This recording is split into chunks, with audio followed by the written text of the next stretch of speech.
Kunal, what an exciting race it was. I am still recovering after this race. And I also think it was the most exciting race of 2016 yet. And this is despite the fact that we had a fairly predictable result. The usual Mercedes 1-2. And we actually had to wait some 3 hours for the actual race to begin. But it was well worth it. And this could have been the race where we have a new world champion crowned. Could have been. Could have been. So Nico Rosberg just needed to win to claim his title. But we didn't get to see that. And what we saw instead was an absolute confirmation, that we have a future world champion called Max Verstappen. Not that we really needed a confirmation anyway. But Max drove a champion's race, without a doubt. And we'll actually talk about that a little later in our podcast. Yeah, I think we'll be talking about that quite a bit. But before we start, to introduce ourselves to our listeners, I am Mithila. And I am Kunal. And together we bring to you the Inside Line F1 podcast, a weekly show that adds a whole lot of humor to Formula One. A whole lot of humor, because that's exactly what Formula One needs. But here's a quick reminder for all of you to subscribe to us on iTunes. And there's also an RSS link in the description for you to follow us via Audio Boom. So a quick summary of all that we have for y'all in this episode. Max Verstappen stole Lewis Hamilton's thunder in Brazil. And how? And how? And how dare he? And and Felipe Massa had an absolutely heartwarming farewell. Actually, I will add the word mid-race farewell. I still cannot get over that. And Nico Rosberg, he continued his spate of good luck. And Fernando Alonso's humour, he kept that up, and how? And we'll also speak about if the FIA needs to reconsider some rules for wet races in the future. So stay tuned, guys. Yeah, lots and lots of ands and lots of topics for us to discuss. So yes, Lewis Hamilton won in Brazil. And Kunal, he's going to be really happy about that because A, he won, so yay. And Kunal, we all know that he called Senna his idol. So to finally win a race in Brazil would be really, really special for Lewis. And see, yes, most importantly, he saved yet another Rosberg match point to take the battle all the way down to the wire to Abu Dhabi. And here we predicted that. Yes. Let's remember, Abu Dhabi pays a lot of money to host these down-to-the-wire races. Either way, I am very glad that Hamilton has taken his lessons on how to save match points so seriously from Serena Williams. And I'm pretty sure that Bernie is a happy man, given this whole Abu Dhabi context that we are now talking about. And I'm sure even for that matter, the Sheikhs of Abu Dhabi, the guys who fund the Abu Dhabi Grand Prix, are pretty happy as well. Eventually, this is what they are paying for. If my memory is right, I think 2 titles of late have been decided in Abu Dhabi. 2010 for Vettel and 2014 for Lewis Hamilton. I just had this horrible flashback to something we don't quite happily remember Abu Dhabi for. The double points. Oh, God. But, given how successful this all-wet race in Brazil was, maybe Formula One should seriously consider Bernie's sprinklers idea. It just could be so amazing. He's talking of walls, he's talking of sprinklers, and this man is treating Formula One like entertainment. And I don't think that's entirely bad. But anyway, the one thing that I was most impressed about the Brazilian Grand Prix is the FIA. Seriously? Is that because they've not banned the shoey yet? To be honest, there were repeated rain showers and heavy ones at that. Ones that induced multiple safety car and red flag periods.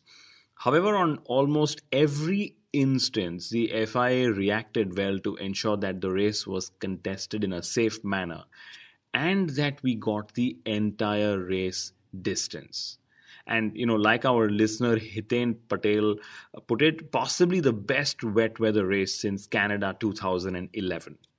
And this was absolutely crucial because this could have been a title deciding race. And Kunal, I am sure the FIA did not want to get lynched by Lewis Hamilton fans for not taking the right decisions. Hamilton fans could blame the rain gods if they needed to. The crucial point here is that the race had to run a 75% distance or 53 laps to ensure that half points were not awarded to the drivers. Because, had half points been awarded, it would have been even more difficult for Hamilton to defend his title in Abu Dhabi. So yeah, I did some calculations, and had half points been awarded, Rosberg could have planned to finish fourth in Abu Dhabi and still have won the World Drivers' Championship. Basically, he would have needed to finish behind Hamilton and the two Red Bull racing cars and still win his maiden world title. That would have been the dream for him. Anyway, in typical Formula One precision and style, the 71-lap race ended at the dot of the fourth hour. Speaking of the FIA, it's so funny that they decided to let Charlie Whiting make his debut at the drivers' press conference. Not so much the drivers' press conference anymore. Well, and Sebastian Vettel was present too. I think the FIA is finally developing a sense of humour. Thank God, we should invite them on our podcast now. But I am only... Not if they ban the shoey. Not if they... No, sorry. Though honestly, I am only slightly disappointed that Lewis Hamilton did not post any Snapchats from the press conference. I would have loved to see Charlie Whiting with those bunny ears. He probably would not have known what Snapchat is. Well, coming back to the wet weather conditions in Brazil, they proved quite a few things in my view. The first one is that Formula One drivers are the best drivers in the world and they can even bend laws of physics when required. I think we had a fantastic race out there. Like our listener Akshay Deodhar tweeted, Max Verstappen could be a good candidate for X-Men because he seems to control physics sometimes. One of the second things the wet race proved was that the Pirelli extreme wet tires are a real issue. I mean, Raikkonen said that the tires 10 years ago could have handled this kind of rain. Well, Kunal, to be honest, I think all the Pirelli tires are an issue. Maybe the FIA should also consider letting teams work on the car setup between the qualifying and the race, if they know it's going to be a wet race. I certainly think so. I'm sure the drivers would love to adjust ride heights, suspension settings, and maybe even wing angles. And most importantly, what the wet race in Brazil proved is that Max Verstappen is unstoppable in the wet. What a guy, what a race. And to me, he was not the driver of the race, he was the monster of the race. I mean, probably a rival of Formula One's new Rain Master. Or Tegenmeester, as they say in Dutch. We tried really hard to pronounce it and finally had to resort to YouTube.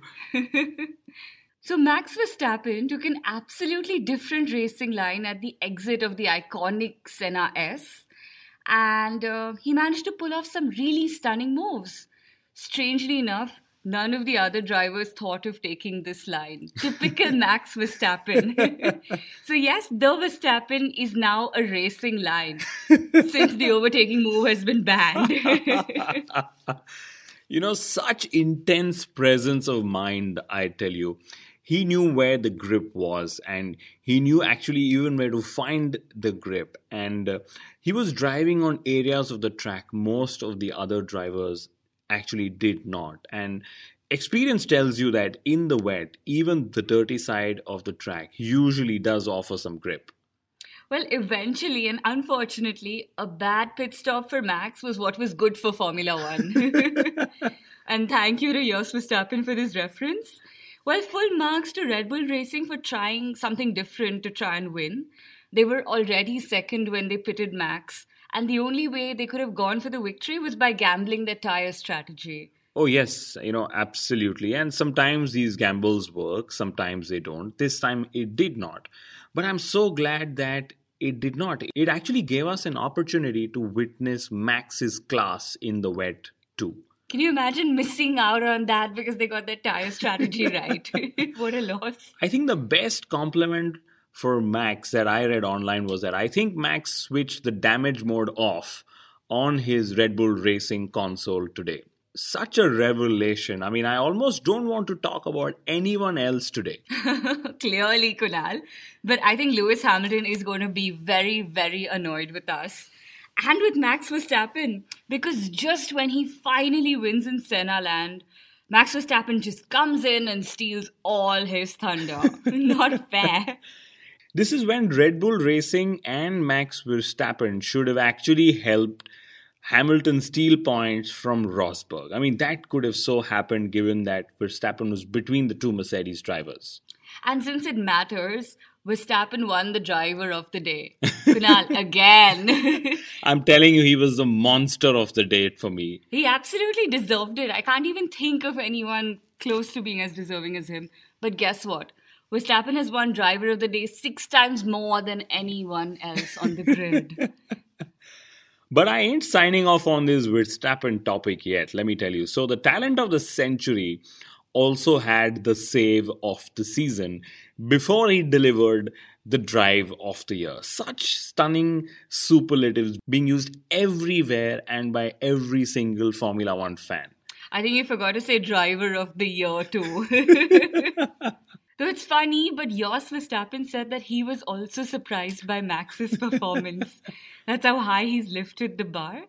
And by the way, Max Verstappen scored the fastest lap of the race, and that was his first ever.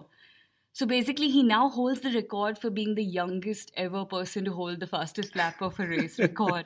One more record for him, like he needed it. And he's got Kunal's 7 podiums to Ricciardo's 8.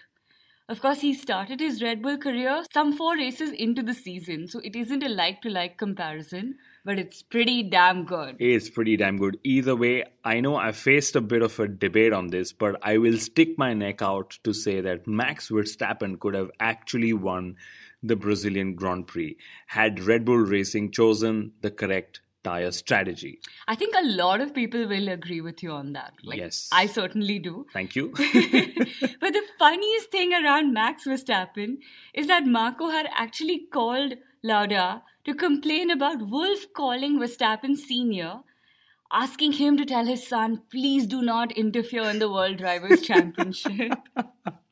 And despite all of this, Max Verstappen listened to no one. Maybe Verstappen did not take Jos's call since, he belongs to now what we call the WhatsApp generation. Who calls people anyway these days, Okay, so there were 21 other drivers in Brazil and Hamilton was the one who won the race.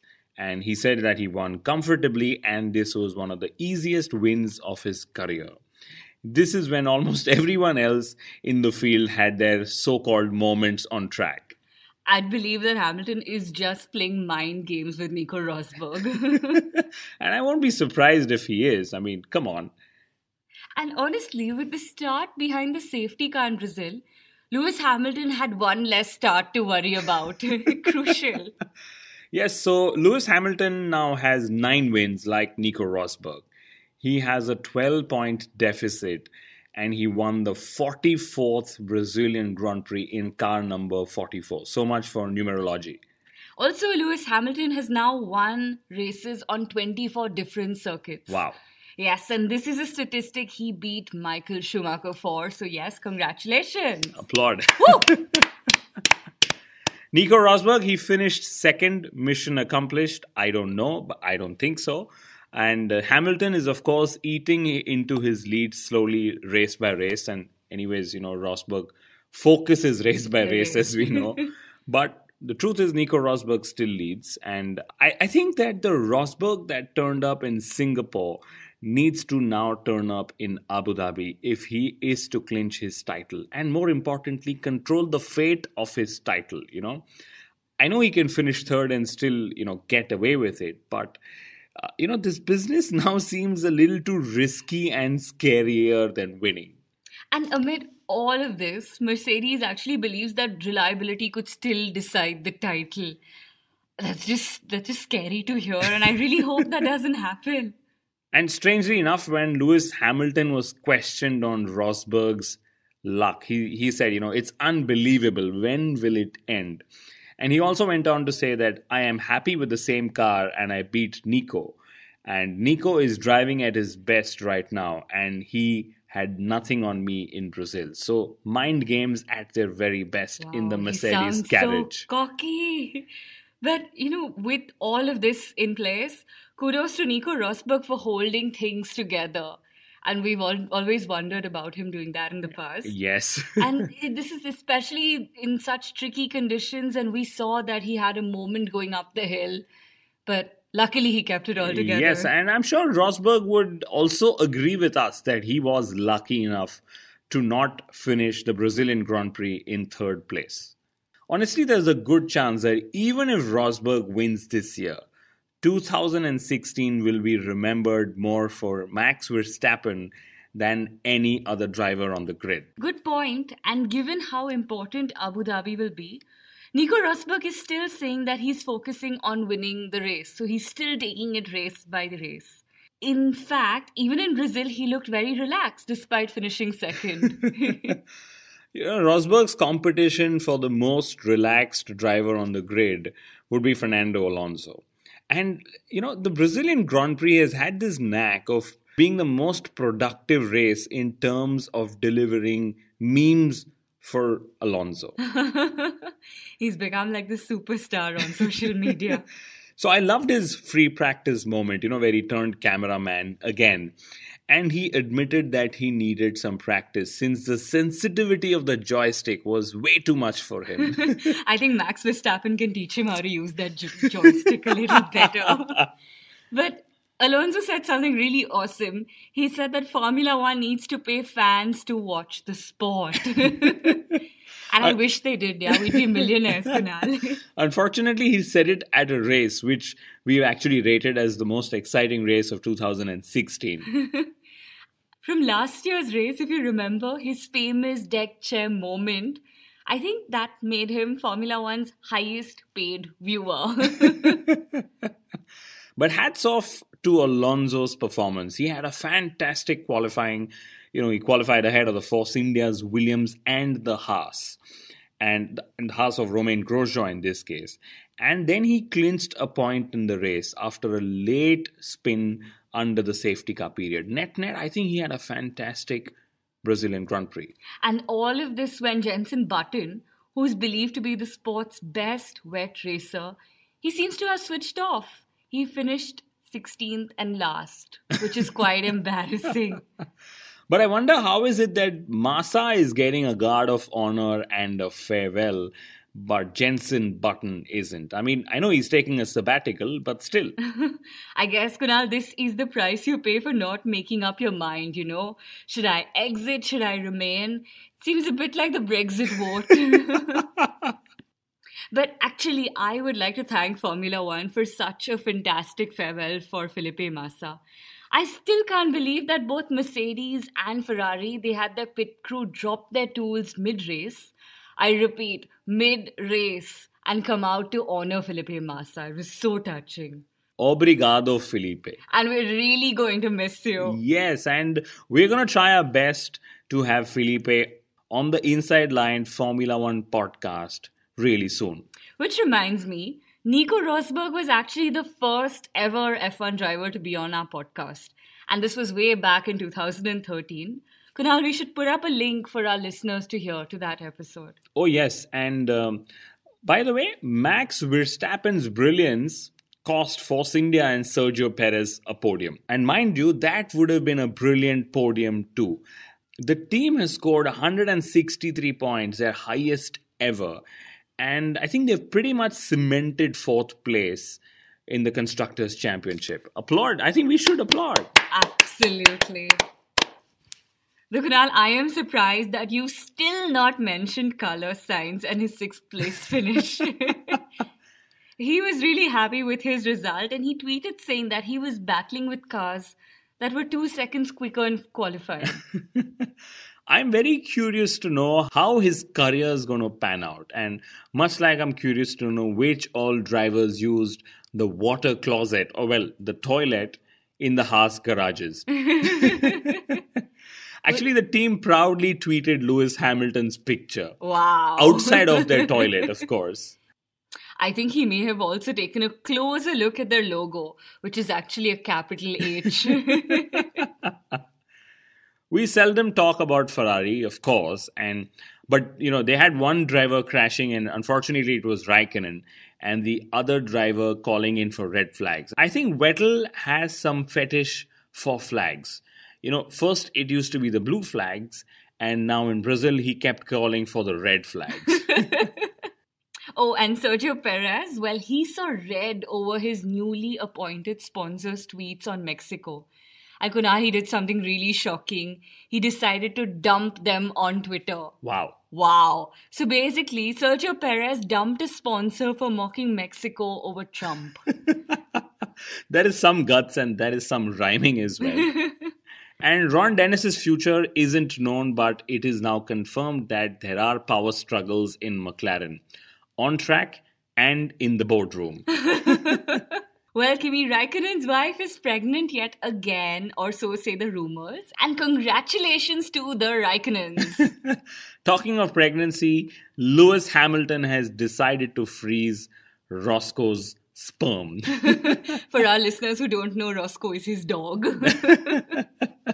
And finally, we've actually got Michael Schumacher on Instagram. We all should go give him a follow. I mean, we have, but we are encouraging all listeners to do so as well. I think he's very thoughtful of his management. Thank you very much. But before we sign off, here's an appeal to the FOM. So, in Brazil, they had some samba music playing on the podium. And, I really hope that they bring back the official F1 podium tune in Abu Dhabi. Because we definitely don't want to hear some belly dancing music as the world champion is crowned. Oh my God. Well, you never know. Maybe they play one and Hamilton might just break into an impromptu gig. That's only if he wins. And this is right after Nico Rosberg mumbles some words in Arabic. And Raikkonen says, "Boah," and just walks away with rose water in a disappointed face. Where's the champagne, goddammit? Well, that said, thank you so much for tuning in. Please do follow us on Facebook, on Google+, and of course, Kunal's F1 blog. Thank you.